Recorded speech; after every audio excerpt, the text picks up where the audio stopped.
What's good, Toronto Raptor fans? We're going to check in after day one of training camp. Heard a lot of stuff coming out of training camp. Got a little bit of a preview into training camp thanks to Raptors Republic. A little bit of the stuff that the Raptors are working on. Ochai Baji blocking Brandon Ingram, RJ and Ingram going back and forth. Obviously, there's a select period of time when a practice is open to media. So if Scottie Barnes, which Scottie Barnes was getting treatment during that media, you didn't get to see a lot of Scottie, but heard some stuff about what's coming out of training camp and hearing some stuff for a couple weeks. So let's talk about the Raptors offense this year. Now, for the last 2 years, the Toronto Raptors have been implementing point 0.5 basketball under Darko Rajakovic, which means a lot of quick decisions, a lot of quick hitters, which has resulted in a lot of turnovers, a lot of mistakes, a lot of development, a lot of growing mistakes. Wale Sunny saying, "What's good, Pen? What's good, man? What's good, y'all?" And, the vibes are immaculate. Training camp is great, but, so what? So what? Everybody's optimistic, but do you have a plan, right? Like, everyone's optimistic at training camp. The Nets probably think they're not going to be really bad. I think they're going to be really bad. The Wizards probably think they're going to be awesome, right? Everybody thinks that they're amazing in training camp, and that's amazing. Before you play a game, reality hasn't hit you. So, what is it about the Toronto Raptors this season that makes me very ambitious about what they can do? Well, it's largely because they've put in a lot of work over the last couple of seasons. I just don't think people care. I don't think people have noticed because the Raptors have been bad the last couple of seasons. But sometimes you got to be bad to be good, and you got to build habits in order to, finally do some of the stuff. So let's take a look at what was going on last year. So these are the fastest teams last year. For those who are not familiar with pace, pace attempts to measure the number of possessions per 48 minutes that an NBA team plays. And for the, last year, Memphis Grizzlies, Darko's former team, they led the league in pace. Probably not a good omen that the top 5 teams that led the league in pace all missed the playoffs. But maybe you can think about it a little bit differently and say the 2 teams that made it to the finals were number 6 and number 7. Another contender was number 8. The Pistons were surprisingly good at number 9. The Cleveland Cavaliers were the best team in the Eastern Conference, and they were 10th. So it's right here that the Toronto Raptors find themselves at 11th. They were not the fastest team in the league, but they were pretty close. They were very fast. And there's some differentiating factors here between all these teams. Among the top 11 teams in terms of pace, the Toronto Raptors were second from the bottom in points generated in that pace, points per game. The only team that was worse was the Wizards, which is pretty depressing when you think about it. In terms of assists, the Raptors were not top of the league in assists. The Nuggets, obviously, the Pacers. So this is a function of good offense, but obviously assists are going to be related to the number of points you actually generate. And in terms of shot quality index, I think the Toronto Raptors were really good the last couple of years under Darko Rajakovic. They weren't making shots, but the cleanness of the shots, if you judge the process, shout outs to ESPN Needs IKD. Shout outs to you, sir. Just found out yesterday that you became a VIP member of this channel, and I appreciate the hell out of you for it. So thank you very much. You've been supporting us for a very long time. Shout outs to ESPN Needs IKD. Go follow ESPN Needs IKD. W's in the chat for ESPN Needs IKD on X. Always posting good, positive content about the Toronto Raptors.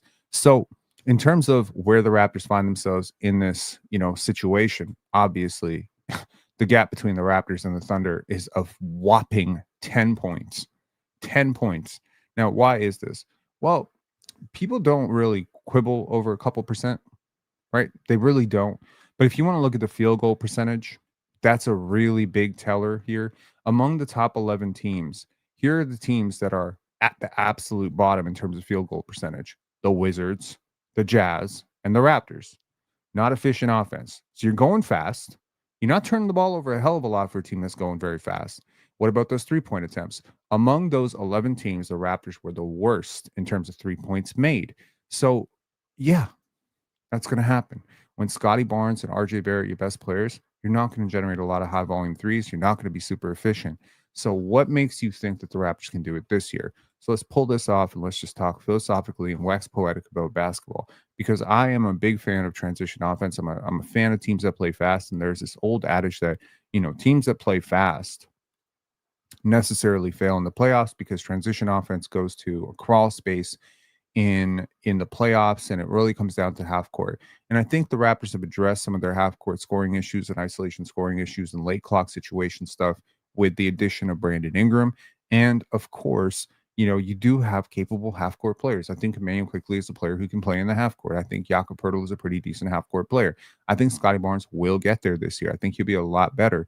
He's not a total wash in trend, in the half court, but it's hard for me to not notice over the last 4 years watching the Toronto Raptors how good some moments have felt with the Raptors in transition. There's minutes in a game. There's sometimes an entire game where the Raptors just run it down everyone's throat, and you're just like, oh my God. The first game, in fact, after the OG Anunoby trade, I think that was like crazy pace. You had RJ Barrett, you had Emmanuel quickly, and you're just like, wow. I think they blew out the Miami Heat, if I'm not mistaken.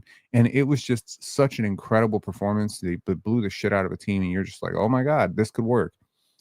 I think very often the Raptors over the last couple of years, let me just organize my thoughts here. Number one, why would you not want to play fast? Well, there's a lot of reasons why you don't want to play fast. Number one, tired. You get tired faster, right?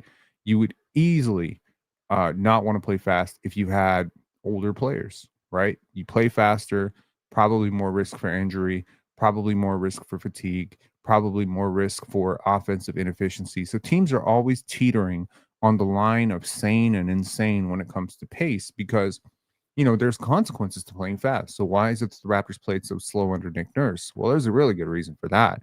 Number one, they didn't want to turn the ball over. They wanted to win the possession battle.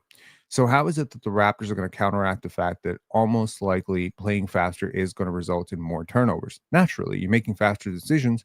You're trying to shift the defense, but in the process of shifting the defense, you yourself are also making really quick decisions. And naturally, quick decisions can sometimes be rushed decisions, and that can lead to, a quick hitter getting picked off, and now you're booming back in transition. Well, their attempt is going to be to make the defense their calling card. And so a high pace offense that grabs and goes with four ball handlers, something that we talked about yesterday, this unique advantage that the Raptors have where you have four players who can just grab it and go, 5, 6, 7. If you start adding some players off the bench like Mamu, who can handle it on the break. Really, if you watch them in Georgia for Eurobasket, you can see there's so many wing adjacent skills with Mamu. Your bigs, like, I don't want to call Ulrich like a ball handler because he's probably not going to play very much. But if Mobo today in training camp day one, he was slotted with the bigs and CMB was slotted with the guards, even though those positions are very fluid. Mamu, Mobo, CMB, these guys are all guys who can capably grab it and go. They don't have to make a pass. They don't have to look around. They're not Steven Adams, right? They're not Nurkic. They're not Mark Williams. They're not players like this. They're players who can capably grab it, go, make the right read very quickly. I've always said over the last couple of years, in order to play for Darko Rajakovic, you have to have a really high basketball IQ. And some of these younger players who came in, they've had to develop this very, very quick read and react situation, which is very unpredictable for the defense because it's all motion. And it is not a very predictable set offense where you're just like running your set. We're gonna, it's very much predicated on chaos, but not chaos in a bad way, but chaos in a great way, right? Organized chaos with high basketball IQ players where everything is being quick. So you are consistently going to put so much pressure on the other team. One, you're going to start on the defensive end. You're going to put the pressure on the defensive end because Emmanuel quickly, RJ Barrett, presumably, hopefully, Jakob Poeltl, Scottie Barnes, these guys, they're going to be picking up. Jamal Shed, the second unit, they're going to be picking up.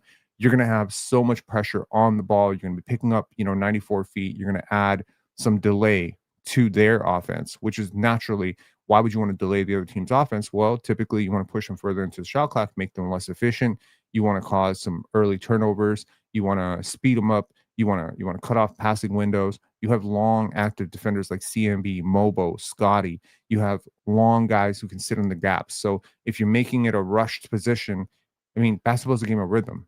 I'm going to speed you up. I'm going to speed up your rate of decision making. I'm going to close down your passing windows. This stuff is going to probably result in a couple more turnovers every single game. And in games that, the Raptors were in so many games last year that would have decided by 2-3 points, the gap between winning and losing those games is not monumental. It's not, oh, we got to get Kobe Bryant in his prime to come in here. No, man. Sometimes the gap is a single rebound that you missed and a pass the pass that sailed out of bounds. Sometimes it's a single three. There's so many games last year where the Raptors, that you saw the numbers. There were games last year where the Raptors shot 22%, 23%, 24% from three. Raise that up to 30%. You win a lot of those games that you were losing. And I think, so many players are going to help with that. Jacoby, Grady playing more, right? What's another reason why a team wouldn't want to play this reckless wrecking ball, run everything down everyone's throat, play pressure 94? Why do teams not do this? Well, one, they probably don't have the personnel to do it. That's a start, right? Your roster is older. You got players who maybe functionally don't want to do this because you're leaving a lot of holes in your defense. The reason you don't pressure 94 feet, the reason you're able to do this in high school is because a lot of high school bad teams can't break a press. You just can't. Like you have weak ball handlers, you don't have good actions out of it. You don't have uh, a rim threat, someone who can easily get open. You don't have solid screen setters. You just don't know how to deal with it. And so sometimes you'll see like a really dominant high school program, like when I was coming up, like Eastern Commerce or something, and they could just blow someone out of the gym because you just can't handle the athletes that they have. But in the NBA, you don't play this way because the further you pick a point, and the Raptors last year, I believe Caitlin Cooper said that they had the highest pickup point in the last 12 years. The reason you don't pick up so high is because you leave too much space for the other team to operate. The simple equation that we broke down in yesterday's live was that Steph Curry, when you start guarding Steph Curry at 52 feet, now the space between your two defenders closest to that defender becomes wider and wider. And if Steph Curry's a good passer, which he is, and if he's a capable offensive player, which he is, and if he has capable teammates, yes, he does, you are going to give up very efficient offense when you pick up that high. And so you do have situations last year where we saw against the Houston Rockets where Grady Dick is guarding Jalen Green at the half court mark. And you're like, my God, Darko, what are you doing? But it's all part of a plan. And the plan is to get these guys comfortable. And now you can scale it back.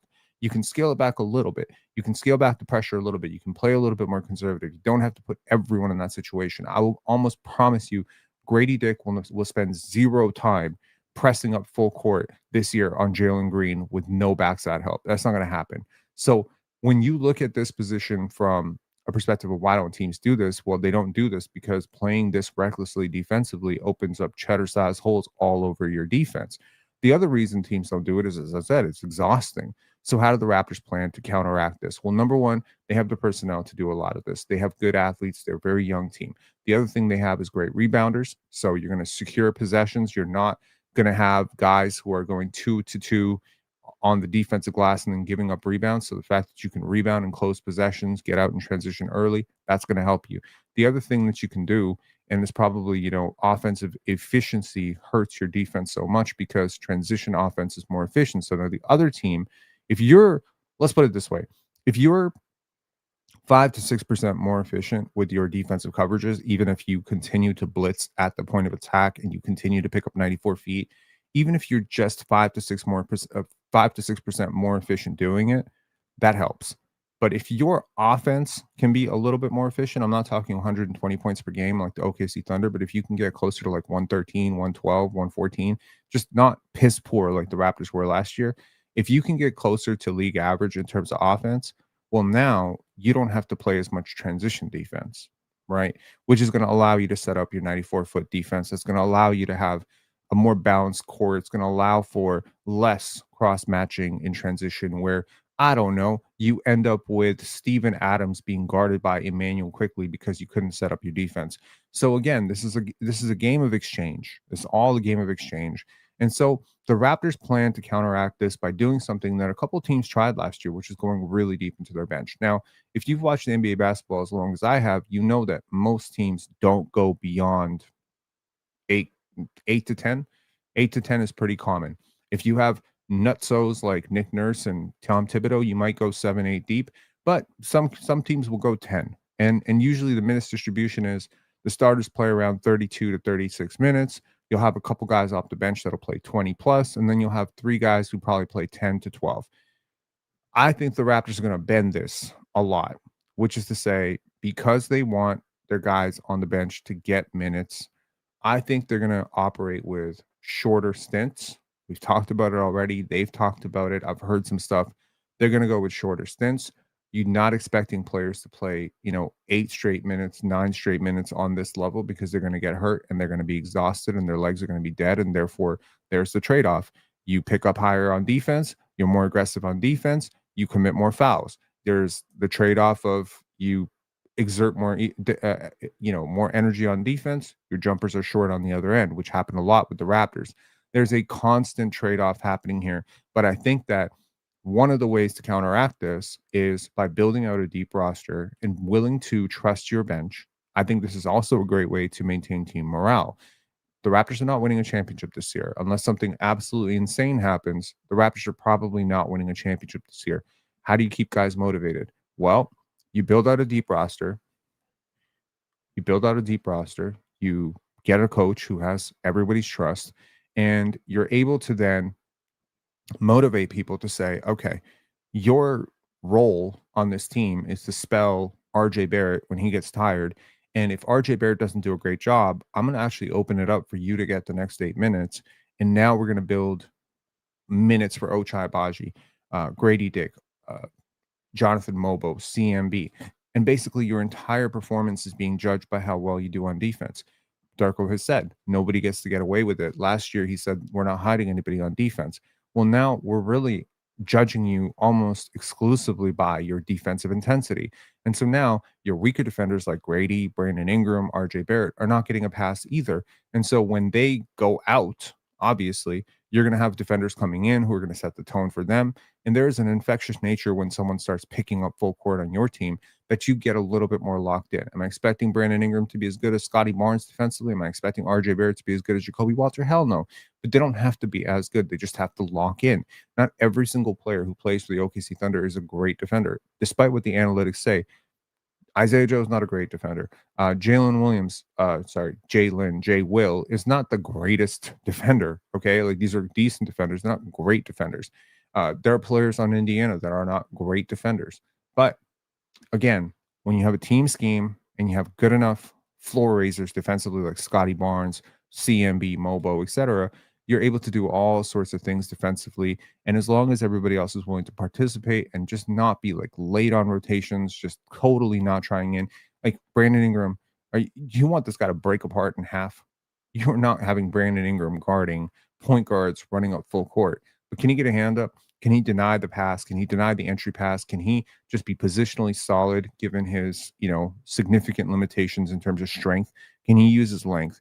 Can he just stay in place so that Scottie can help down on him? Like, this is all you need. When you have, like, I think there is a real blueprint here for the Toronto Raptors to be a top 10 defense and a top 15 offense. I think, again, the Raptors for the last 3 years have spent, or 2 years, actually, I would say last 3 to 4 years, have spent a lot of time doing inefficient things that didn't make a lot of sense. Now, the first 2 years were under Nurse, and they only made sense in the context of getting guys paid, getting guys numbers, limiting turnovers, trying to scheme the possession game, etc. But the last 2 years, it has made a lot of sense to me, which is why you'll probably notice my attitude shift towards the Raptors changed right around that coaching change. And I started to be very encouraged by what Darko was doing because I could see like the long term vision of building up basketball IQ, the long-term vision of egalitarian point five offense, the long-term vision of all of this is that you're trying to build better basketball habits. Now, of course, there are people who say motion doesn't really work in the NBA playoffs. In the NBA playoffs, it's going to come down to, is my guy better than your guy? Are you going to be able to score in the half court? Are you going to be able to, beat a team like when it's a 2-point game with 3-4 possessions? More likely than not, it's really going to come down to, is my best player better than your best player? And in which case, the Raptors are probably going to lose that series. And that's just going to come down to the simple fact of this team is not ready to compete for championships right now. They are still a year or two of development away. They might be a couple of tweaks away. They might be a big trade away. They might be swapping out one, star for another star type of deal away.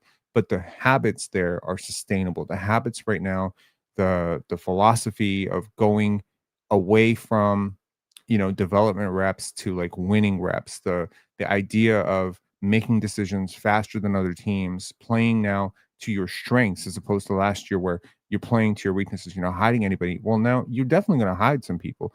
You're asking Brandon Ingram to guard, but you're gonna have him guard in a way that he can actually guard. You physically, you're gonna have him guard in a way that he can guard. You're having, Grady Dick and RJ Barrett, and you're gonna have them in positions to be successful. And once again, last year, Scottie was not a good transition player. He was not a good transition player. His transition efficiency was horrible.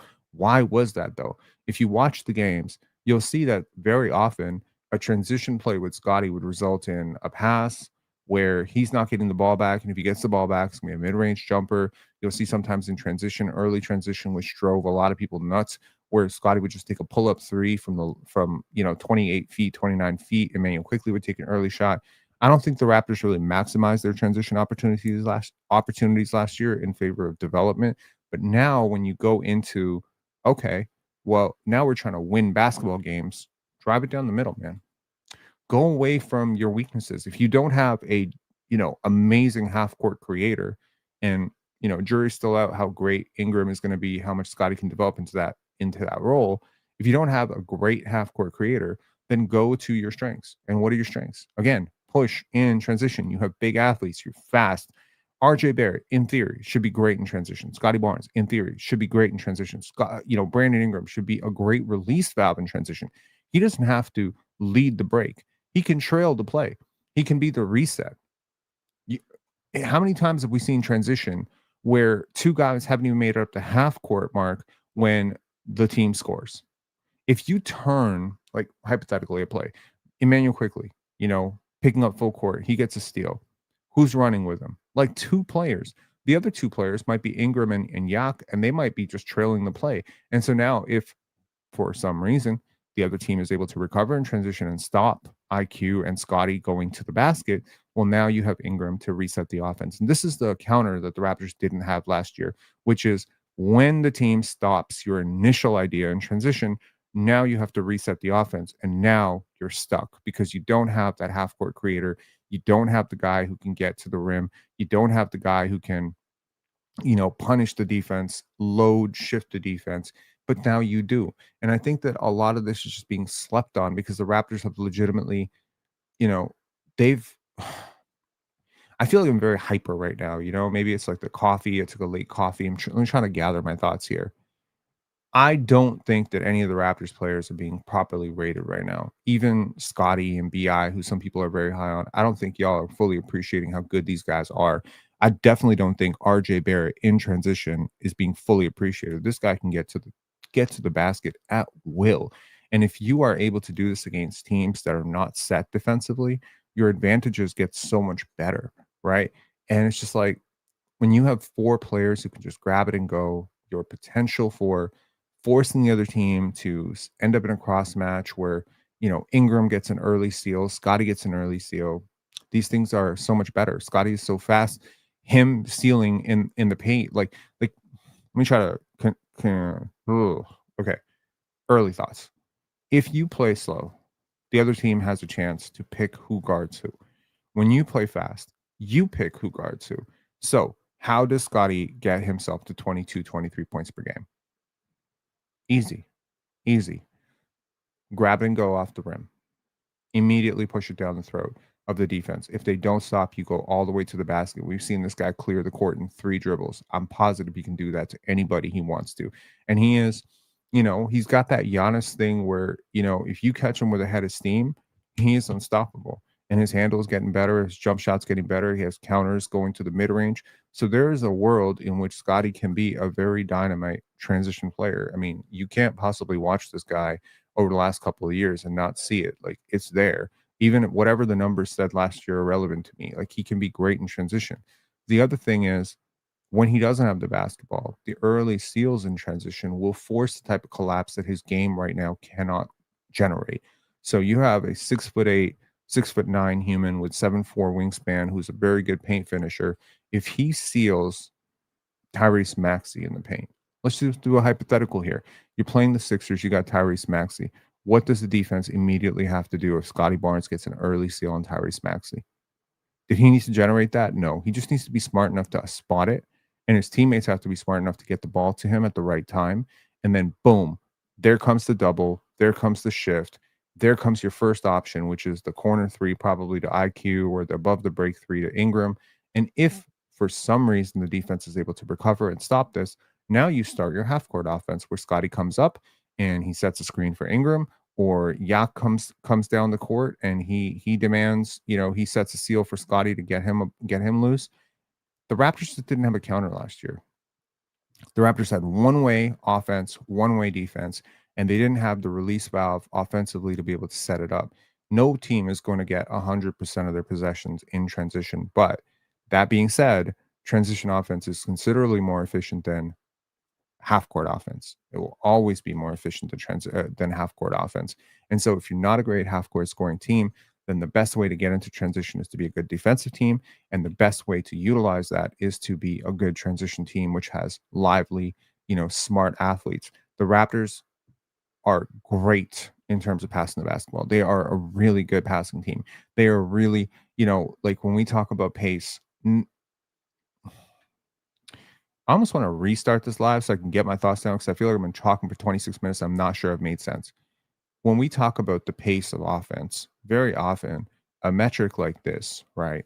A metric like this is going to exclusively measure a team by the number of possessions they actually convert on, and in terms of like how many possessions they have in a 48-minute game.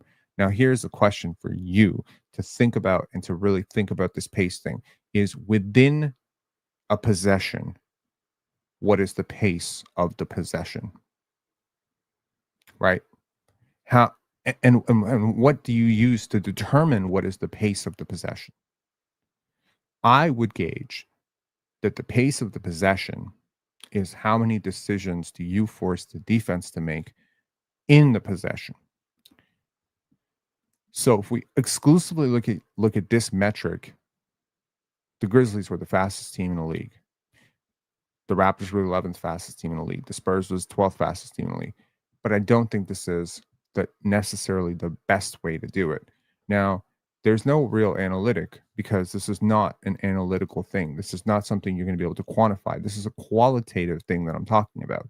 And no, the number of passes per half court possession is not going to capture what I'm talking about either. The number of passes in transition is not going to capture what I'm talking about either. The number of effective passes that shift the defense is what I'm looking at. So let's talk about a sample possession. We have a possession where I have Scottie Barnes grabbing it quickly off the go, right? He is elite in terms of the quick pitch ahead, right? He's not someone who's going to dribble the ball senselessly. He'll take one dribble and then boom, it's out of his hands and it's accurate. He's like a football player when it comes to this. And he's finding RJ Barrett running down the court in transition. Okay. So that's one pass made, 1 second off the clock, 22 seconds left on the clock, and you are already past the 3-point line. That's how fast this team can go. So now RJ is going to drive. Now the second pass out of this is probably going to be, he collapses two defenders and he swings it out to Ingram. Now we're probably 20 seconds into the clock. So you've already elapsed 4 seconds from the rebound to the pass ahead to RJ to the pass to the corner to Ingram. Now, if Ingram stops the possession here to survey the court, the entire thing is broken. The whole thing is broken, which is why Chris Boucher is in Boston right now. The entire possession grinds to a halt. The defense is able to scram switch away from any advantages that the offense has generated through this pace. It's over. Now, let's say Ingram doesn't do that. And let's say Ingram's next decision is to quickly swing above the break too quickly. And now Scottie is catching up. Yak is catching up. Teams overreact too quickly. One defender miscommunicates. They overfocus on Scottie coming down the court. And what they do is they miss Jakob Poeltl diving right to the rim. And quickly is able to slip that pass to Jakob Poeltl for an open dunk. I would guarantee you that this entire sequence that I just described resulted in decision number 1, Scottie. Decision number 2, RJ to Ingram. Decision number 3, Ingram to IQ. Decision number 4, IQ to Jakob Poeltl for an open dunk. This whole thing could happen in the first 7 seconds of a clock. So now, how does this advantage go away? Easy. Scottie Barnes grabs the rebound and decides to walk it up the court. Boom. Whole offense dead. And what is an open dunk for Jakob worth? Now, this is the bulk of what I want to talk about for the next 10 minutes. I'm gonna get the hell out of here because I got to be on the panel tomorrow.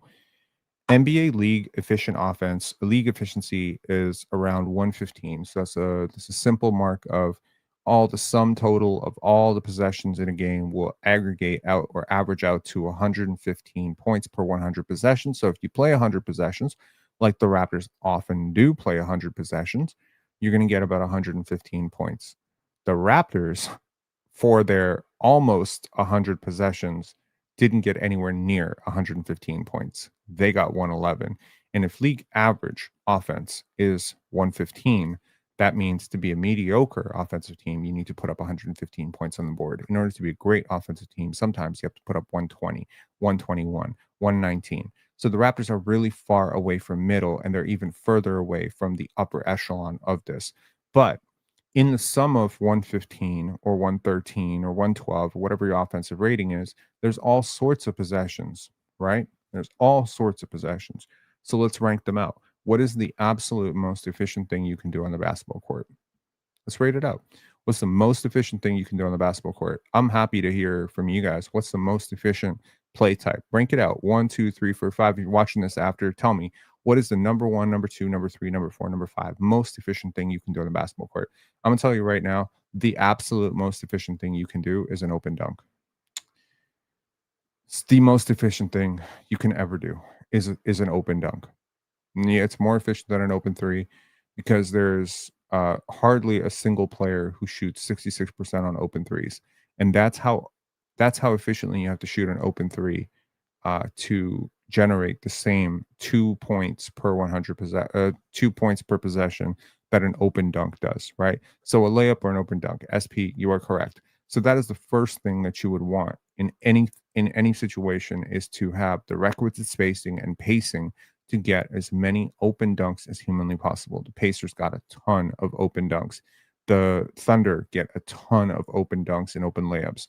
So, how do you design an offense to get as many open dunks as possible? Well, one simple way is to play high pressure defense and get them in transition. So, beyond that, let's go to the second most efficient offense, in my opinion, would be free throws. Free throws for a decent free throw shooter. So, if you do the simple math on it, if you have a 100% free throw shooter, that's 2 points per possession. If you scale it back to 90% free throw shooter, that's 1.8. Even if you go down to a 50% free throw shooter, which is the worst free throw shooter in the NBA, you're still talking about 1 point per hundred per possession. That's not terrible. It's not terrible. And when you start thinking about the actual value of getting under the team in foul trouble, getting their players out of rhythm, generating extra pauses for your defense, getting some time to gather your breath, especially when you're playing this type of high pickup point basketball with rapid pace. Getting to the line will give you a break. It stops the clock and it gives you a break. It also allows the point guard to reconvene with a coach in the backcourt, which often is like a little bit of a mini 20-second timeout. So, players like DeMar DeRozan, players like RJ Barrett, players like now, Scottie Barnes getting to the line a lot more, Shea Gilgeous-Alexander, Jalen Brunson. These guys are giving their teams like minor little advantages by getting to the line. What else? What else is a really efficient shot? Well, an open three for one of your best 3-point shooters is a pretty damn efficient shot. Great, great 3-point shooters can shoot well above 50% on open catch and shoot threes, right? Great ones. Now, the not so great ones might shoot close to 40% from the corners, right? 38% from the corners. We're still above 115. We're still above 115, right? If you want to get to 115 points per 100 possessions, the simple thing is you got to stack up a lot of these 2 points per possession, 1.8 points per possession stuff, because the rest of it, which is what defenses are designed to give up, is nowhere near as efficient as 2 points. The last thing a team will ever want to give up is an open dunk, ever. There's no defense that is designed to give up open dunks. There's no defense that's designed to foul and put people at the line unless we're talking about Shaquille O'Neal. And again, if you get down to the absolute weeds of a game, right? We're talking fourth quarter, 5, 6 minutes left to go. Doesn't it make sense to foul somebody who's a 50% free throw shooter? Sometimes it does. Because if they have a star on their team that generates 1.25 points per 100 possessions, that free throw shooter would have to shoot above 60%, which means above 10 to 12% above their average just to generate the same number of points that star does. And again, when you're talking about a game that will often go over 100 possessions, yes, it matters. The difference between 1 point per 100 possessions, which per possession, which is what a free throw shooter who shoots 50% does, versus what Shea can do to you, which is like 1.25, 1.3, is enormous in a 6 minute sample. So yeah, this is why it will be very important for RJ Barrett and Jakob Poeltl to actually shoot well from the line this year, because those are the most efficient shots that you're going to get. It's the second most efficient thing beyond an open dunk or an open layup.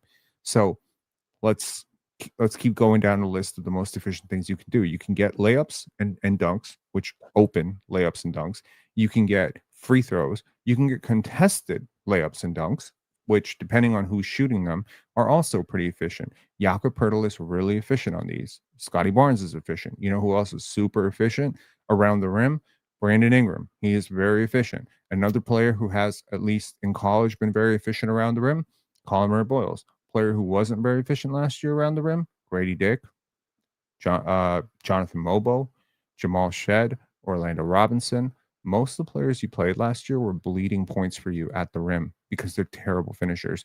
Another player that I ripped to shreds on the panel today, Marcus Smart, is terrible at the rim. He's just a really bad three-point shooter. He's a bad three-point shooter, historically, 32% career three-point shooter, and he's not great around the rim. So if you have a player who converts on like 52, 53% around the rim, that's horrible. And you might say, well, 53% is not that bad for a contested layup, because, it's still 1.06 points per possession. But wait a second now. Sorry, 1.12, 56%. 1.12 points per 100 possessions per possession. You think that's not that bad, but when you realize that league average efficiency on that shot type, which your offense obviously had to work very hard to generate a layup going to the basket, teams have to work hard to generate layups. Spacing has to be accurate, passes have to be made, turnovers have to be accounted for. So when you do the math on this, the truth is having players who can finish around the rim like Brandon Ingram and Scottie Barnes is very important for you.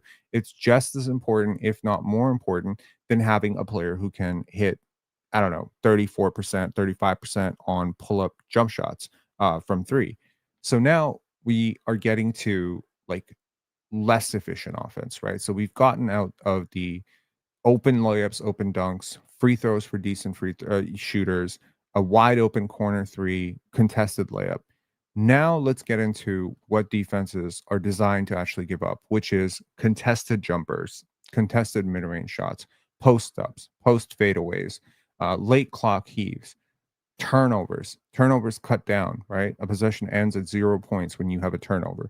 So when you start looking at the full factor, right, of how does the score end up at 112, 116, it's 100 different decisions that had to be made on every single possession by 5 different players, and a culmination of those decisions is the score at the end.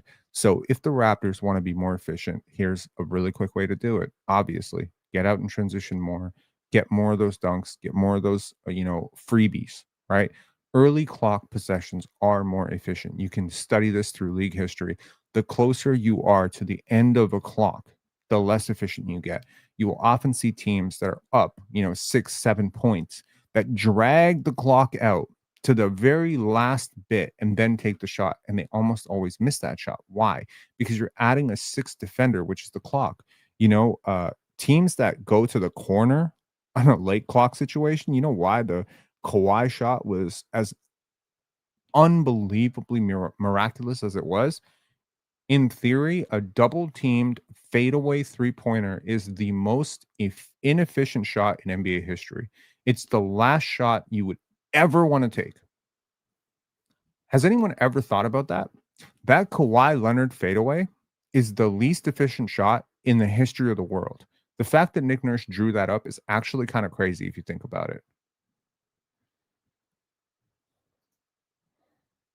Not Donald Fagen with a super sticker. Appreciate you, man. I don't think we've seen a red super sticker in a very long time. That's cool. Thank you. Appreciate you. I don't know if that was if that was an accident, but thank you. Appreciate that.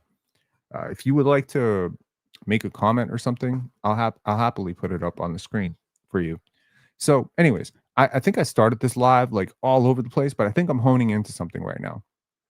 The Toronto Raptors, very simply put, have a means to getting to efficient offense now. A Brandon Ingram drive is absolutely efficient. Pen, mute Raptors HQ, please. Okay. Let's see what Raptors HQ is saying. Let's take a moment to just have a moment. Okay. Why don't you think we can win the championship? I'd like an explanation. We have all the pieces. We have the coach. We have the depth. Oh, dear God. Well, I'm definitely not going to mute you, but I would happily explain to you why we probably will not win a championship, and I'll try to do it as respectfully as humanly possible. I would like to just let you know ahead of time before I explain this that I have resting bitch face, which makes it look like I'm consistently mad. You can probably look at me like a little bit like Captain Raymond Holt from Brooklyn Nine-Nine. You can't really always figure out what I'm thinking, but yeah, I promise you this is not meant to be rude or condescending. I don't think the Raptors can win a championship this year for a multitude of reasons. Number one, I believe the teams typically that win championships, and again, if they win a championship this year, holy shit, no one's going to be happier than me. I will be on the streets running up and down like a crazy person. I'll be the happiest person on earth. You might never hear from me again. I might just retire, man. I might just like, okay, we got a championship. I'm gonna take my 2019 banner. I'm gonna take my 2025 banner, and I'm gonna just go to Cuba or something, man. I'm gonna just be like retired for a year or something, or maybe I'll just be back, more invigorated than ever. I hope the Raptors win a championship. Let me tell you why I don't think they're gonna win a championship. Number one, there's three things that I believe you need to win a championship, and the Raptors don't have any of them. There's a fourth and fifth thing that I also think you need to win a championship, and the Raptors don't have that either. Let me tell you the things that you need for a championship. Number one, I think you need something close to a top five player. Okay. Now, this is controversial because the Detroit Pistons are an anomaly in 2004. There are teams that have won without a top five player, but man, the player that they have is probably better than Scottie Barnes. So that's the first reason, and that's probably the most basic reason. The second reason that I don't think the Raptors are probably going to win a championship is typically teams that win championships average around 52 to 53 wins per year in the 3 years prior to winning a championship. Again, there are anomalies. There are teams like the '08 Celtics that do it, but last I checked, we did not assemble a super team. So for the most part, you need a lot of battle scars, you need a lot of luck, right? The third thing is you typically need a veteran laden roster. Typically, older teams win championships. It's a little bit easier to win a championship as an older team than a younger team. So, that in and of itself, 100% is a really, really difficult thing for me to get my head around, which is typically young teams don't win championships. It's again, it's very rare that the OKC Thunder did what they did last year, but the OKC Thunder had some playoff scars. We don't have playoff scars. This group doesn't have playoff scars. Jamal Shed has never played a playoff game. Scottie Barnes has played 3, 4 playoff games in his life. You just don't have the required experience. Emmanuel quickly doesn't have a ton of playoff experience. He's had like one or two runs with the Knicks. I think RJ Barrett had 2 runs, or they have 1 run or 2 runs with the Knicks. Either way, you don't have a lot of playoff experience. Jakob Poeltl has been on a lot of bad teams, especially since he moved to full-time starter. He hasn't seen the playoffs as a Toronto Raptor either. So the Raptors have missed the playoffs in all 3 years of Jakob's second tenure. So that's one thing. You just don't have the youth. Sorry, you don't have the veteran experience. You don't have the battle scars of going deep runs 3 years in a row. You don't have the top five player. The other two things that I think you need is you typically need at least a top 10 offense and a top five defense. I don't think you have a top five defense. I don't think you have a top 10 offense. So you go 0 for 5. In terms of the odds of the Raptors winning the championship, I would say they're less than 1 in 500. And I think Vegas would probably agree with that if that's actually probably very ambitious. And yeah, I agree with you. Yes. OKC went to 7 games against Denver and Indiana. It was a struggle for them compared to how easy they made the regular season look. That's exactly it. And I think people should be very terrified of what OKC did because they opened their championship window last year largely by getting players like Alex Caruso and stuff. So now what would it take to make the let me give you my optimistic view for how the Raptors could win a championship because I think that might be relevant to you. One, it will require a trade for a proven starter, an NBA commodity. I'm talking Derek White. I'm talking Herb Jones. I'm talking one of those types, maybe multiple of those types, maybe a Devin Booker, something like that. You got to have a dog who's been there, who's done some stuff, who can play right now. And that's probably going to replace a little bit of your youth and inexperience, guys like Mobo, guys like Jamal Shed, guys like that. The second thing that's kind of going for the Raptors is you do have two very, very good players. You may not have a singular superstar right now. You may not have a singular guy who's as good as 19 Kawhi, '09 Kobe. You don't have a single guy like that. But your top two players are actually really, really good. I think Scottie and BI together can be insanely good. And they're big jumbo playmakers, which I think could be, and they're very insanely underrated. Like, you don't know if Scotty's just about to take a jump to like top 12, top 13 type of player this year. But if he does do that, that'll certainly help edge the odds. The other thing that helps the Raptors, and again, this is pending Jason Tatum remains out for the season, is that the Raptors are in a very, very watered down conference. And part of, winning a championship is getting through the first three rounds. There's many teams that are very, very good, very talented. And you think if only they could have gotten out of that second round tough matchup, like look at the Toronto Raptors, what would we be saying if the Raptors hadn't hit that shot, if Kawhi hadn't hit that shot against Philadelphia in the second round, you'd probably be saying, shit, we were unlucky because Philadelphia probably goes and wins a championship. So when you think about it that way, the Raptors are already at an advantage because they have an easier path to getting to the final dance than Denver, OKC, LA Clippers, anything.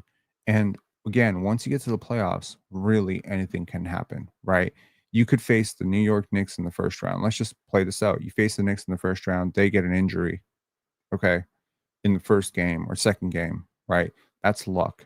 That's just bad luck for them, good luck for you.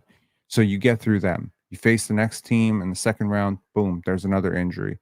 You go down, 2-1 in the Eastern Conference Finals against the Boston Celtics, and then maybe you just get a couple of really hot shooting games, right? And then you get to a game 7 and they just completely can't buy a bucket. They just go cold and you have a hot, you get the favor of the whistle. Maybe you get a outlier performance from Jamal Shed comes off the bench and hits 4 threes. Brandon Ingram hits 8 threes, and boom, there you're at the finals, right? Now, once at the finals, that's where the concept of winning a championship becomes next to impossible because there are about 7 or 8 teams in the Western Conference that I would handily take in a playoff series over the Raptors. There's about 4 teams in the East right now that I would think would beat the Raptors in a playoff series. So your odds of getting out of the East are actually not terrible. Like, I mean, they're not good. Don't get me wrong, they're not good. Pen, would you rather have add Trey Murphy while playing defense in Herb Jones or Devin Booker? Well, Trey Murphy didn't play very much defense last year. I don't know how much of that to hold against him and how much of that to hold against his team, how much of that to hold against the team context. From what I understand, things are not very peachy or happy in New Orleans. So I think overall, I think I would prefer. It's a really tough question. I think I would prefer Devin Booker, if I'm being honest. For this team, I would prefer Devin Booker. But I could see an argument for Trey and Herb. If Trey could play defense, if Trey can get back to like 70th percentile defensive stuff, maybe I would prefer the first package. But right now, I would have to go with Devin Booker. Yeah. So, anyways, I think the Raptors are just leaning into stuff. The other thing that we heard today from training camp was that Emmanuel Quickley is in the best shape of his life, that Jamal Shed just couldn't stop saying, like, oh my God, IQ is so great. He's in great shape. Everything I've heard, around Emmanuel Quickley this offseason is just he is coming for blood. Like he been playing all offseason, he been lifting all offseason. I think a lot of people have just forgotten how good this guy can be. He is the key to unlocking all of this, just so we're clear, right? Like he is incredibly fast. You have Speedy Claxton on this team. Like, I'm not saying he's Allen Iverson, De'Aaron Fox, like necessarily, but he is so close. Him and Jamal Shed are two of the 20 fastest players in the NBA end to end. I would bet so much. Scottie is the fastest power forward in the NBA. Ulrich Chomsky, actually, weirdly enough, if he could develop, this shit is just unlocked. He's the fastest center in the NBA, bar none. Jonathan Mobo, if he is playing center, is the fastest center in the NBA. There ain't a center faster than Ulrich or Jonathan Mobo. I don't think y'all realize how many track stars you be getting on this team. Grady's pretty fast too. Jacoby's pretty fast too. You got a lot of really fast players, man. You got a really fast players. You got active defenders with long arms. I'm curious to see how fast BI is going to be switching ends, if he's going to have that intense motor. But also, most players around the NBA are not wind sprinting up and down the court. Like they're conserving energy. With the Raptors planning on playing shift lineups, 3, 4, guys go out, one guy stays on the court for continuity, things like that. If you know that you only have 4 minutes, if you're Ochai Agbaji, you come into the game and you say, okay, I know based on the rhythm of the rotations that I only have 4 minutes and I can go balls to the wall in those 4 minutes. This is about to be some of the most fun Raptors basketball that you've ever seen. It's going to be efficient. I guarantee you, I will bet any amount of money, and I don't bet, so y'all know that, but I would bet any amount of money that the following things are going to happen. Number one, this pace factor of 99.71 is probably going to be north of 102. That's the first thing I would bet. The second thing I would bet is this number of 110.9 in terms of points per game is probably going to be north of 115. That's the Pistons right there. The assists, right? The assists, which last year were at 28.5, right?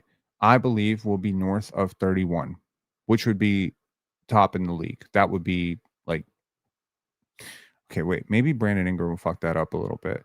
I would bet north of 29. So that's going to stay. Steals, I would assume the Raptors are going to be one of the top teams in terms of steals. Let me see. Where were they last year? They were 13th in steals last year. My guess. Okay, let's just see here. In terms of points per game, the Toronto Raptors were 21st. My guess is they would move up to 14th. 14th to 10th, somewhere in there. Okay. In terms of rebounds per game, the Toronto Raptors were 9th. I believe they will move up to top 6. Okay. In terms of assists per game, the Raptors were 7th. My guess is they finished top 5 this year. In terms of steals per game, the Raptors were 13th. You seeing the Raptors ending up in a lot of the top half in most statistics other than points. They did everything well last year except for score. Okay. So in terms of steals per game, I could see them top 10, easily top 10. So this 13 moves to 10. It might be third, fourth, somewhere around there. Blocks per game. This is the one place where the Raptors don't rank super high. They're 25th in the league in blocks per game. I don't see this changing. They don't have dominant shot blockers on this team. And maybe CMB makes a little bit of a difference. Maybe Brandon Ingram makes a little bit of a difference because he's got long arms. But I don't see this rising significantly. I don't think shot blocking is going to be a huge part of this team. In terms of field goal percentage, the Raptors were horrible. So horrible. They were 17th last year. That's not actually that bad. They were just terrible in terms of 3-point percentage. Where could I see them ranking in terms of field goal percentage? 12th, the 11th. So somewhere around the Kings and the Pistons. And in terms of 3-pointers made, I think they were one of the worst teams in the league last year. They were 25th. I expect with BI, they'll probably rise to 15th, 14th, around there. Those are my projections for this team. Running faster. Yo, not Donald Fagan, becoming a member. Shout outs to you and shout outs for the super sticker. I'm actually wondering at this point, were all of your super sticker attempts to get a membership? Hmm. Hova saying Rob is a hard worker. Well, I appreciate you.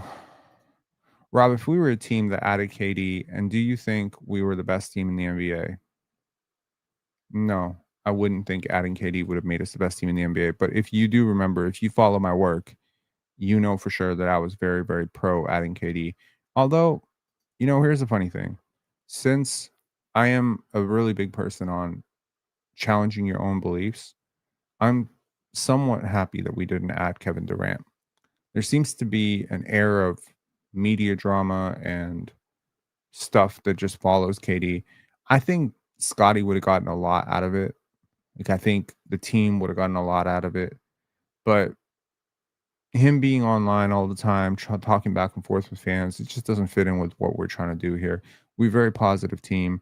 I'm a big believer that positive environments breed positive results. I'm a huge believer in, communicative people, tend to be good communicators. Like, the team communication is a very important thing. Team chemistry is a very important thing. You can look through all the images, all the videos, right? Uh, oh, Not Donald Fagan said, I was gifted a membership at launch, then figured I owed it to whoever to get a chatter level. Just felt like upgrading. I appreciate you. Thank you so much, man. Uh,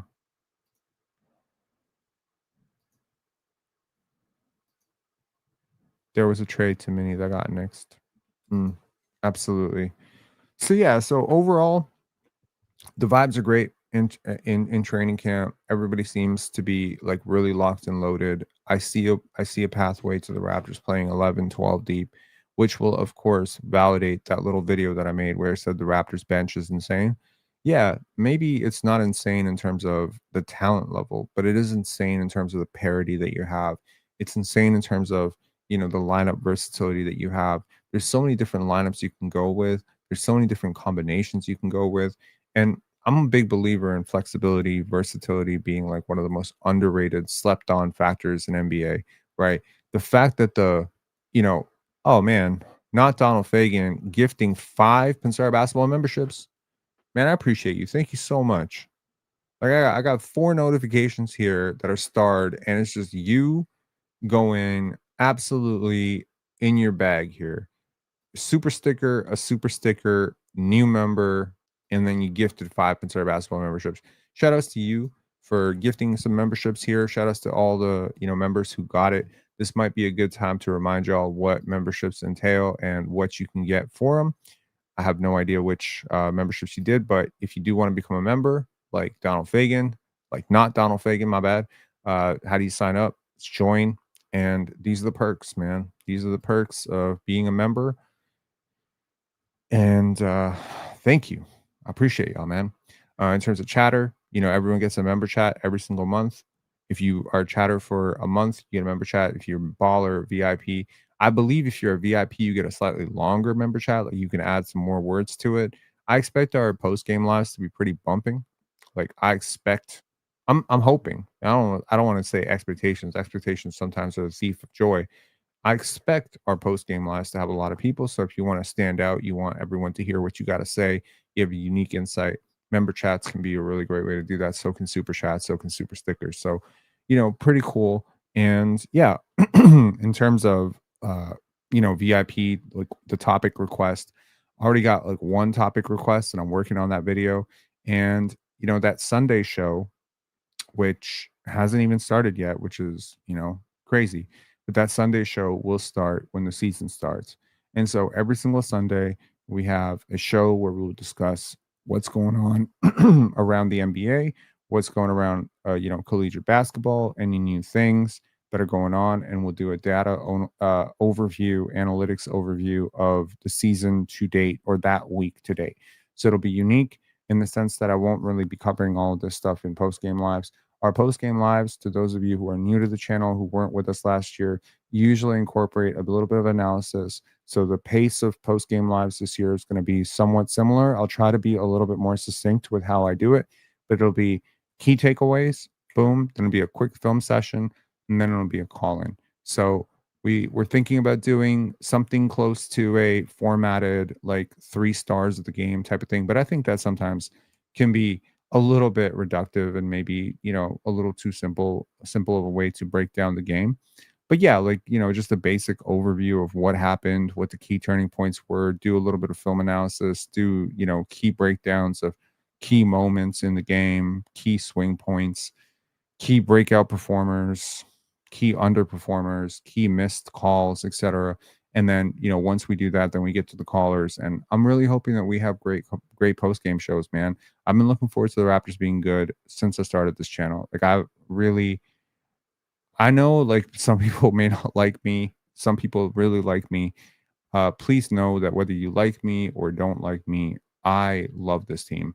I love the Toronto Raptors, and I think the people who've taken the time to actually get to know me and have seen me on the panel know how much I stand up for this team in the face of everybody. And it really doesn't matter where I'm at. I don't change my colors on it. If people tell me I'm annoying because I talk about the Raptors on an American show, I still do it. I will always do it. And that's just what it is, man. So let me just quickly flash to something which was very interesting because it became quite a viral thing. We finally have the full Akil Augustine thing. And I really don't want to veer negative here, but I do want to, quickly give a spotlight to this. First of all, some stuff happened with the WNBA. That's Napheesa Collier really made a huge wave today, or was it yesterday, breaking down basically the leadership of the WNBA, calling out Kathy Engelbert, who is just a horrible commissioner for the WNBA. And I'm just really happy that she did it. I'm happy that her players are standing up with her. And something crazy happened, and some of us, saw it. But I had heard what had been said, but this is the full clip with the Akil Augustine thing, and I just want to give a quick breakdown of this. Thanks, Scottie. How many times can someone be called autistic? No. I didn't do that.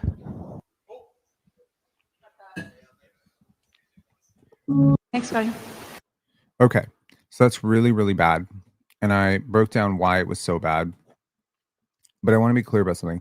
So I'm somewhat it's somewhat unfortunate that this has now 600,000 views. I don't monetize my X, so the views don't really count to me as anything. They don't really matter all that much. But the idea that this has been viewed 577,000 times is so criminal and so insane, because nothing positive I ever have to say about this team gets this type of fanfare. But here you have 1,000 bookmarks. This is insane and well beyond anything I could have imagined when I actually posted this. However, I want to clarify a couple things. Number one, I am not calling out Akil Augustine necessarily. I would need a lot more context in terms of what he was saying, and I want to assume positive intent. The positive intent here is that Akil Augustine, I'm assuming, was responding to people who were calling Scottie autistic, and therefore we're saying, how many times can someone call someone autistic? What I want to point out, though, is that this was handled absolutely horribly. And I do believe that the Raptors are developing a pretty bad reputation of doing this. Number one, the first rule of broadcasting is assume the mic is always hot. The Raptors got into a lot of trouble last year at, the end of season interviews when a reporter was caught saying some stuff about Jonathan Mobo and Scottie Barnes, etc. Two, the denial just somehow makes it worse. The raised intonation on the no is justifiably getting crucified. And that's on Akil. He cannot control the fact that they rolled the camera on him saying that. He cannot necessarily control what people are going to say about it, but he can control his actions from that point on. And I'll explain to you what I think he should have done in that situation. Okay. So number three is cutting the feed just makes you look incredibly guilty. I said this the time we were viewing this, that I thought that was the wrong move, and it just makes it look like he did something that he may not have even done. And four, the fact that no one even for 1 second is confused about who that comment is directed at when there's literally zero evidence for the claim being remotely true shows how toxic social media trends and rumors are and can be. Now, listen to me. And when I say this, and I don't know who I'm speaking to here because, I don't really think this community is necessarily accusing Scottie of being anything like that. But I just want to arm you with some facts in case you see stuff like this online about your star player. Number one, I am autistic. So let's start there. I am on the spectrum. I have Asperger's, and I've come to view it as a bit of a superpower. So I don't view anyone who has a spectrum disorder or is on the spectrum in any form, any way, as being deficient or less than. A lot of people, a lot of you have reached out to me and told me that your kid, was diagnosed with autism or something like that. And I'm very quick to tell you, like, please let them know that it's a superpower for me. Like, let them know that it's not going to change their life for the worse unless they come to expect less of themselves because of it. So that's the first thing. Two, because of having it, I don't present myself as some sort of authority. I don't suddenly diagnose or misdiagnose people online. It is really not that easy to diagnose someone with autism. You cannot simply look at a person who talks funny or is a little goofy or a little unserious and be like, oh, that person has autism. No, there are a lot of things that come with autism. It's not the same in any one person or whatever. Like, there's different expressions with different people. Women and men express it completely differently. But it is important to realize that Scottie does not actually have any of the symptoms. If you want to talk about slurred speech or slow speech or how he speaks or whatever, that would be one of probably 45 different things that you'd be looking for in someone who actually has autism. I've gotten to know a lot about Scottie Barnes, like over the last 6, 7 years. I promise you, the idea of him being autistic has never occurred to me. Believe me, it's occurred to me about many people that I've met. Many people I've met who have tics, repetitive tics, have difficulty with eye contact, have certain difficulties with nonverbal cues, have difficulty maintaining relationships, have difficulty taking things too literally or unliterally, or have difficulty encoding language. There's so many millions of things have a special skill. Sometimes autism can express itself as a bit of a superpower in mathematics or something like that. So when I look at all of this, I say the broader strokes of this are that people on TikTok enjoy calling people autistic as a derogatory term. And I do think that it matters that the people who are using it are not using it the way I'm using it. The way I see autism is, okay, it's a superpower that helps you see things differently than other people, which is pretty cool. In a world where everyone is being sort of programmed to see the world the same way, it's actually quite amazing to be able to see the world differently. So I view it as a superpower, but and that's how Greta Thunberg views it. That's how Stanley Kubrick viewed it. That's how most people who are successful with Asperger's are able to see it. And for Scottie to get, have thousands and thousands and thousands of people calling him this online, it is extremely hurtful and it is extremely stupid. So, again, you can do your own research. It's readily available online, and you can ask yourself, does he strike you as having this? Because quite frankly, he doesn't. And it's just silly. It's just really silly. And so if Akil was, the victim in the situation and that he was just making a comment that, well, how many times can people say this about him as coming to his defense, then I truly feel bad for Akil Augustine as well. Because not only did I sort of rip him to shreds for getting that Vince Carter thing wrong, which who knows, maybe he was fed those questions by a researcher who's just really bad at their job, right? And then on top of that, he's getting completely dragged online. Millions and millions of people are now being introduced to Akil Augustine for the first time as a guy who called Scottie Barnes this. And we get into this very tribalistic way of people calling for people's jobs or people saying, well, I hate this guy or whatever. It's just like, why do we need to have like this? I hate this guy. I love this guy. You don't know the guy and we don't know the context. And so I would hope that at some point the Raptors media team, PR team, shout outs to, JQ and everybody who does great work there. I would hope that they find a better way to deal with crises like this, because this didn't have to be as stupid as it became. It didn't have to be as bad. It's a simple thing as, did you just say that? Yeah, I was talking about the people online. Boom, honesty, right? Did you just say that? Boom. And then somebody comes and issues a text warning and reads out an explanation of what just happened. Shutting down the stream makes you look so incredibly guilty. denying it when you clearly just said it, we can hear your voice, makes you look guilty. And unfortunately, it's a little bit like your girlfriend ever come in the room when you were you ever rub your leg for a second and your girlfriend comes in the room and you suddenly stand up looking all guilty or something? Like you just look stupid. Like you just now she's assuming that you were doing something you really weren't doing. Like I feel like that's what this whole situation amounted to. It amounted to Chandler watching the Sharks, right? And then turning it away and then Monica assuming he was watching shark porn, or sorry, him watching porn. He was watching porn, and then she came in and he flicked it to the Discovery Channel, and now she thinks he likes shark porn.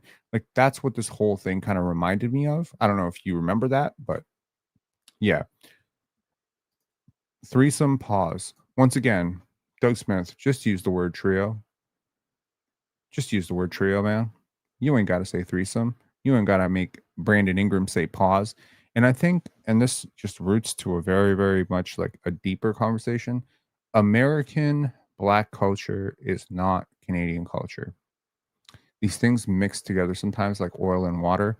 There is a need, not a need, there is a propensity for people who are, I want to call them old school white Canadians, hockey people, etc. No disrespect to anybody who fits the demographic, who have a need to vernacular and their culture and their clothes or whatever. Just because you didn't grow up in Atlanta, West Palm Beach, New Orleans, whatever, doesn't mean that they didn't. And people carry their culture. Like every state has a different dialect, a different way of speaking. There's like you if you think people from Queens are stupid because that's not their fault. Like there's a lot of smart people in Queens, a lot of smart people in the Bronx. They don't talk like people from New Hampshire. And people from New Hampshire don't talk like people from Manhattan. And people from Manhattan don't talk like people from Florida. And people from Florida don't talk like people from Texas. But if you have an idea in your head that everyone from Texas who sounds like people from Texas or anyone from Indiana or Iowa or wherever, it just sounds a little bit panhandle dumb. You know what I mean? Like that's just a stereotype. You're just feeding into a stereotype, you know? And for a country that is so invested in, this idea of playing victim with the stereotypes, like, oh, why are they always hating on Canadians? Why are they always saying, well, how about, the Canadian media not do this to Black Americans? Right? It's really important. Brandon Ingram is a real one. You know what I mean?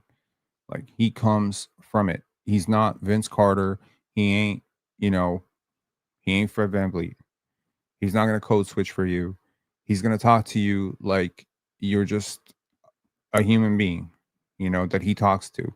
And shout outs to the people who learn how to code switch. I learned how to code switch. You might catch me talking in different accents sometimes. Have you heard me talk in different accents sometimes? Give me a W in the chat if you've caught me code switching a little bit. I code switch. I definitely code switch. I know I code switch. When I'm talking to Vince, I am not talking in the same accent as I'm talking to some of my other friends. Language is meant to be communicated, right? Makes sense. When you communicating with another person, unless you're a complete psychopath, you're trying to communicate with them on a level that they understand you.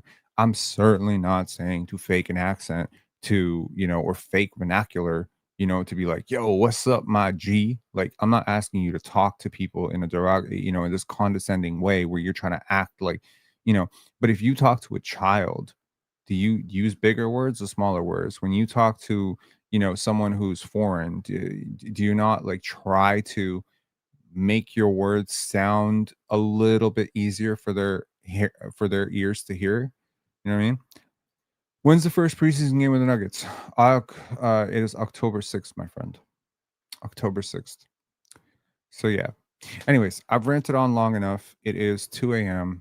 I'm gonna get out of here. But shout outs to you. Shout outs to our members. Shout outs to not Donald Fagen for doing this and W saying W there.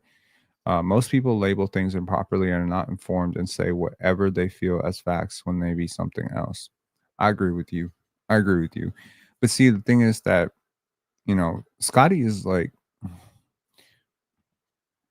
if you, I think at the end of his career, at the absolute end of his career, when more is known about Scottie, more is known about his family, who he is, and all that stuff, I think you'll look back on my earliest defenses of Scottie Barnes and you'll say, I understand why. I understand why. I'll understand. I understand why Rob stood 10 toes down for this guy 100% of the time, why he supported him the way that he did. You know what I mean? I think supporting good people is important. You see a player like Napheesa Collier right now. Napheesa is, again, in my opinion, Napheesa Collier is one of these just really great people. She's a great teammate. You can hear it in her podcast interviews. You can see it in her actions over the years. You can see it in her play on the court. And here she's leveraging her power for good. She's influencing change at the league level. She's created, unrivaled with Brianna Stewart to create a place for WNBA athletes to actually play in America during the year, during the off season, which is such a huge thing, which wasn't accessible to them before. And some people didn't want to go to Russia, didn't want to go to Greece, didn't want to go to Italy to play basketball. They wanted to play here.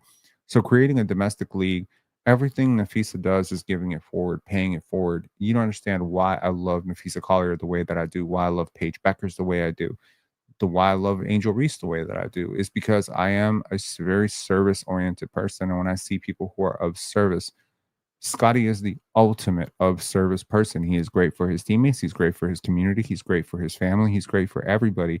And so putting people like that in a good place, supporting them in a good place, supporting them that they become wealthy, that they become successful, that they become stars, this is influencing good because very often the people who rise to power in this world are actually quite selfish and are quite bad and are quite interested in only serving themselves, only servicing themselves.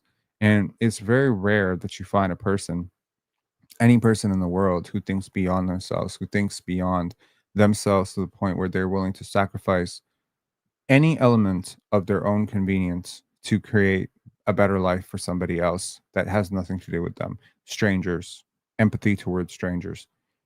I, again, coming up in a lot of big cities, I've seen a lot of lack of empathy, right? I've seen a guy passed out on the sidewalk, dying as people walk past him. Scottie is not a person who walks past that person. So that's why he deserves support. And so, yeah, this might be a little bit, you know, of a rant that's gone in a random direction. But I will always try to support good people in the space, and I don't have the capacity right now to be one of the 50 greatest people in the world in my profession. Maybe one day I'll be one of the 50 greatest podcasters of all time in the world. Maybe one day I'll be one of the 50 greatest festival directors or filmmakers. I mean, maybe that's my problem. I'm in too many different places all at once, and I need to pick a lane. Maybe I'll be able to do that myself. Maybe I'll be like Joe Rogan, but not like right wing political. I'll be that great at this. But until that day, I would see that my role would be to support the people who are that talented, who are that good. And I think that that's the thing that I can do to be of service is try to influence change, try to be an educator on basketball, try to be a person who influences people through basketball to contemplate life. You'll often see some of our lives go into a very, spiritual, sometimes metaphysical, sometimes psychological, sometimes neuroscientific. Like we go in a lot of different directions. And I think, the conversations we're able to have on this channel, quite frankly, are very, very different than conversations that happen on other basketball channels. And I love it. I love that we were able to do that. Uh, Interesting interview with Bobby. Interviewer said something interesting. BI used to feeding the ball to Zion to score. Now he will play next to Scottie, who is the willing passer, meaning BI could shine. I don't necessarily think that's very accurate. If the question was asked, like if somebody asked the question, that is assuming a lot in that sense. I'm gonna watch it. So Bobby's interview was on TSN. Is that an interview that is available online right now? Is that something that I could pull up right now and just we could watch it together? Let me just check here. Let me just check. Oh, cool. It's here. Do I even want to play this right now? Would this get copyright? I'm assuming it wouldn't. Yeah, I'll play it. Give me one sec.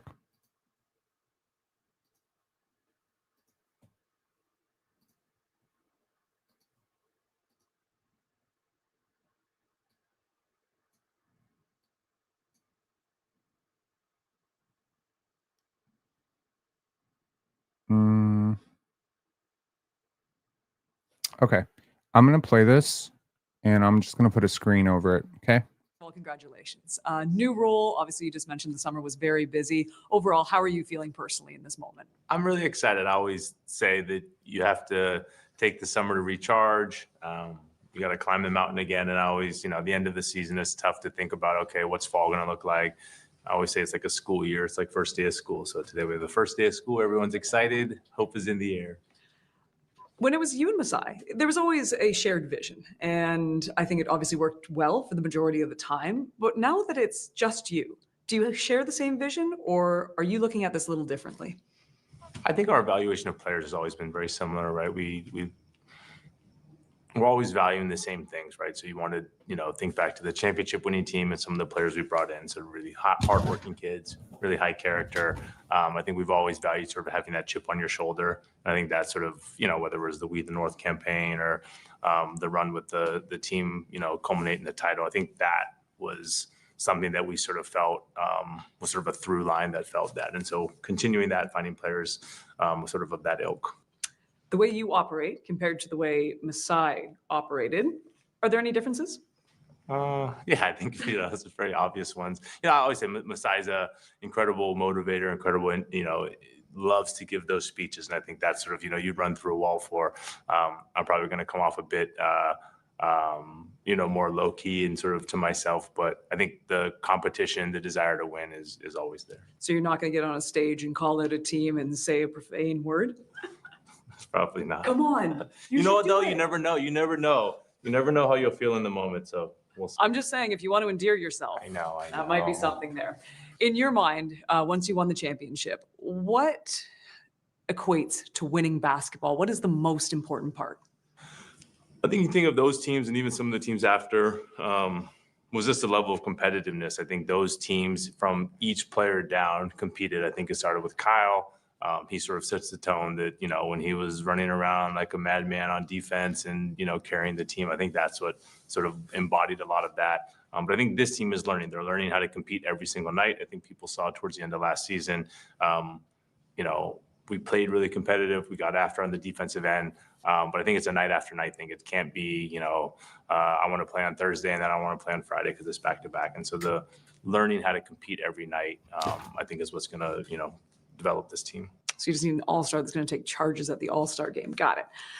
Let's talk about short-term needs for this team. Obviously, you've built it. There's high expectations. Is there anything imminent right now that you need to change? Or are you happy with what's going forward into this season? No, we're good. I think getting Sandro in the offseason was good for us on the bench for a big drafting Colin back in June at number 9. I think, defensively he can compete right away. So we'll see, how we use him.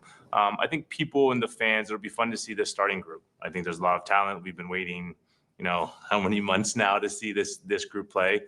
So for us, obviously behind the scenes, they've been here in September. They've been playing as a starting 5. And so I think, come Monday in Vancouver, it'll be fun for everyone to see. Speaking of that nucleus, it is the 11th highest payroll in the NBA. Does that put extra pressure, extra expectation on the fact that this team needs to make the postseason to be successful?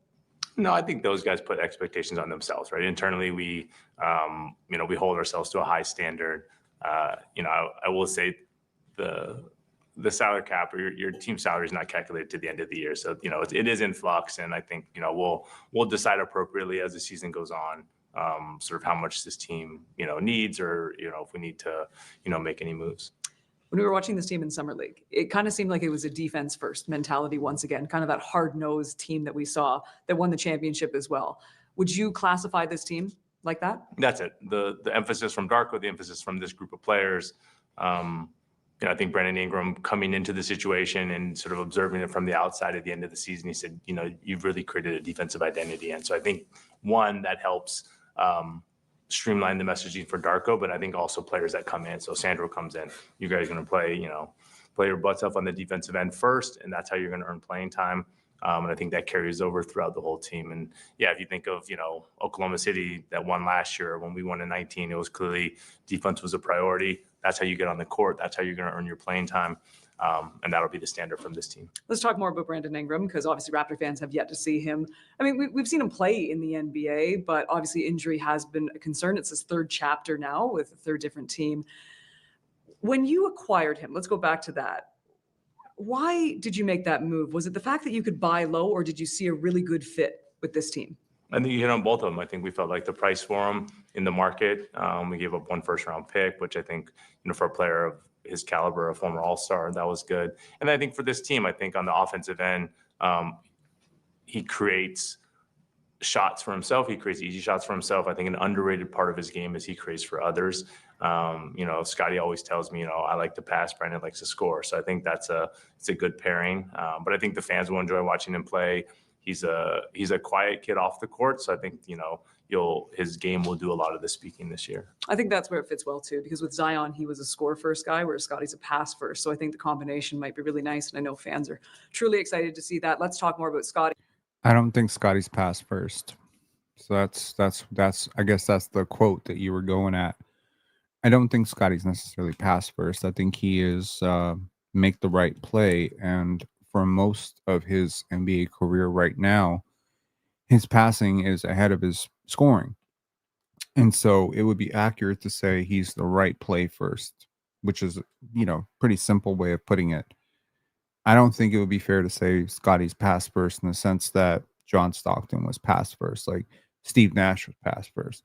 I think Scottie could easily get up to 22, 23, 24 points per game. And he's going to have a lot of advantages to do that once his handle, his shooting, his bag work comes around. And there's some people who believe it'll never come around. To those people, I say, wait until the guy turns, 24 and plays a game. Every single game you're judging him on right now is, again, nowhere near his prime right now. And we've seen major scoring games, major scoring outbursts from Scottie Barnes. Yeah, sure. You haven't seen Anthony Edwards 50-point game. You haven't seen Luka Doncic 70-point game, 60-point game, whatever. You haven't seen that type of outpouring. That doesn't matter. That doesn't mean he's pass first. So I'll disagree with this. I'll disagree with Kate Burness on this. His extension kicks in this season. What do you need to see from him to take it to the next level? Darko and I met with him last week. We had breakfast. I think sometimes there's too much emphasis put on his scoring. I think his playmaking, his baseline, I told him, is his energy, his defense, his rebounding, his leadership, right? The scoring part, he can score very easily because his physical attributes. But I think for him he's been here the longest. He's the longest tenure Raptor now.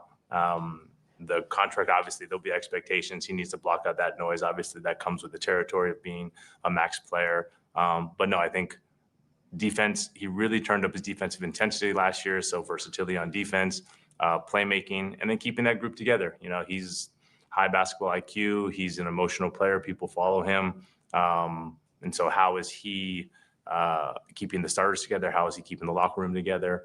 And how is he being that leader for us? Colin Murray-Boyles, you selected him 9th overall in the draft. What can we expect from him? We're excited. I think he's, the most disruptive defensive player in the draft. For everyone who loves steals, blocks, he'll swipe with the ball at any chance he gets. So I think that's what really stood out to us. He's a sophomore coming out of South Carolina. So we got to watch him his freshman year. And sort of this development of him, he's big and strong. So I think he kind of reminds me of like an old Raptor pick, which is, a lot of defensive versatility, really long, big hands, developing offensively. He's really good around the rim. We'll try and develop his 3-ball, but people will like his defense. When we talk about the young players, especially the ones coming off the bench, what's your hope for them this season? They have to continue to grow. We probably have too many of them, so excited to see the competition. I think we think about Jacoby and Jamal and Grady and Ochai, And so, there's so many of them, even the Jamison Battle who, showed signs last season that he belongs. So the competition, I think we've seen it before, was the bench mob back in, 16 or 17, where they push each other. Sort of they push the starters, the third group is pushing the second group. And I think having that dynamic for us has been positive historically, and we're looking forward to seeing it. I think if we watched the Raptors team last season, it was the transition. I mean, when it came to moving the ball, they did that quite well. Would you like a little more versatility in this offense, though? I think the ball movement is, one of the hallmarks for Darko. He talks about it, the 0.5 offense. And I think that's where Brandon comes in, right? And sometimes you can move the ball, endlessly, but how do you end up with a good shot, or how do you end up with a efficient shot, or how do you end up at the rim? And I think that's where Brandon will come in. And so, is the ball moving early? Sure. Do we get into a spot where we need to throw it to a Brandon? Great. And now we have a lot of players who can play off of him so quickly, shooting the ball really well. RJ's improving his shooting, and Jakob just cleans up the mess on both ends. Unsung hero. When we're talking about the half-court offense too, that was one area that the team did struggle in a little bit. Do you hope that BI, a guy that can obviously shoot the ball really well, helps in that area? I think so. I think that's his bread and butter. He's have to find the right balance of, getting his points, but keeping everybody else involved. But that's nothing specific to him or new in the NBA. I think whenever you see, creators and scorers of his ilk, that's the balance they have to find. And so I think playing together in September, playing together in training camp and preseason, hopefully, sort of the pecking order will fall in that way. Manuel, quickly, a 5-year, $175 million contract. We know how well he can shoot that three ball. But how important is it for him to create that space in the Raptors offense? I think too. I think, one, he has to stay healthy. I think last year was a bit, in our view, sort of freakish things. First game of the year, gets undercut. Just sort of has some odd injuries here and there. The shooting is king. I think anyone who watches the NBA, whether it was Steph or Tyrese last year in the playoffs, that ability to shoot volume threes at a high percentage off the bounce in transition, that's what he has. Yes, the part of distributing it, getting others involved early, but his bread and butter is going to be shooting the three. Finally, can you describe what Raptors basketball looks like in 2025, 2026? On the offensive end, it's going to be really unselfish, play for each other. Hopefully it finds the right guys at the end of the clock. And the defensive end is, for those who watch Summer League, we're picking up 94 feet. Jamal Shedd's going to hound every single backup point guard in the league. Jacoby having a wave of young players that can come in and defend, and hopefully some wins to follow. Thank you very much. We look forward to the Bobby Webster era of Raptors basketball. Thanks, Kate. Okay. I mean, cool. Certainly no issues with that. Nothing too controversial. Nothing too illuminating necessarily. The question, is it safe to say Scottie is more of a playmaker than BI? No, it is not. If you define playmaking strictly as the ability to generate offensive advantages, making plays, then Brandon Ingram is the best playmaker on this team. Raw playmaker, point blank, period. If you consider it, is he the best passer on this team? I think Scottie is the best passer on this team. BI is close. BI is a close second. And then beyond that, you get into Jamal Shedd territory. You get into RJ Barrett. You can talk about Emmanuel quickly. You have plus playmakers across the board. You have a really good playmaker, transition playmaker in Jonathan Mobo. I think you have a very good playmaker in Colin Murray-Boyles. I think you have a very underrated playmaker in, someone like even Ulrich or Sandro or Jakob Poeltl. These are all good playmakers. Relatively speaking, they're very good playmakers. Donald Fagan, who coined the term bench mob? Had it existed in the vernacular before, unique to the Raptors? Was it self-given name internally, or a nickname that appeared somewhere like Reddit or Twitter? Actually, don't know. I don't know. I hadn't. I would almost bet that it didn't originate from the Raptors, but I'll look into it. Definitely feel free to ask me that question again. I'll hopefully have a better answer for you. Did you watch Sam Vecini's prediction for the Raptors this year? 45 wins, 50 if Scottie takes a real job. Didn't expect that. Seems more positive than local media. Well, he's higher probably on Ingram and IQ. I remember at the time when the Raptors traded for Emmanuel Quickly, Sam Vecini said that he was probably the best player in that trade. Now, I disagree with that. I think OG Anunoby is the best player in that trade for the simple fact that he is just this multi-tool, incredibly versatile defender that can hit threes. But that being said, IQ is not that far removed from OG in terms of actual value, just hasn't been healthy. So yeah, I find it interesting that Sam Vecini did not rate Scottie Barnes as one of the top 25 defenders because Vegas thinks he's one of the top 25 defenders. Analytics say he's one of the top 25 defenders. Actually, analytics say he's one of the top 14 defenders in the NBA. So I think that's a little bit weird, but maybe it was a omission, just oversight. Yeah. Anyways, it is 2:37. I gotta get to sleep. I hope some of y'all who typically do not get to catch these lives were able to catch a really late live, maybe because you're on a different time zone, maybe you're in the West Coast, etc. The Raptors are in the West Coast. Maybe, who knows? Among the hundreds of people who've watched this live throughout, who knows? Maybe one of them was a Toronto Raptor and they appreciate the positivity. Talk to y'all later. And, shout outs to the Toronto Raptors. We'll have you covered October 6th, the first game, the first preseason game against the Denver Nuggets. We'll get a first chance to look at Jonas Valanciunas. We'll get a chance to look at Cameron Johnson. We'll get a chance to look at Bruce Brown, who had some very interesting things to say about the Toronto Raptors. I don't think his comment warrants any scrutiny, controversy, whatever. But, he did draw the ire of Toronto Raptor fandom when he said that the minute he got to Toronto, he started thinking about getting back to Denver. I remember that moment very clearly. The Raptors were thinking about trading him. Obviously, nobody wanted to trade for $23 million to Bruce Brown, so the Raptors ended up holding on to him a little bit too long. But good luck to Bruce Brown. You will not be missed at all. You were absolutely terrible in Indiana, terrible in Toronto. And to me, you're just a Jokic merchant who probably thinks he's a lot better than he really is. Anyways, I'll talk to y'all later. Have a great one. Make sure to hit like on your way out. Peace.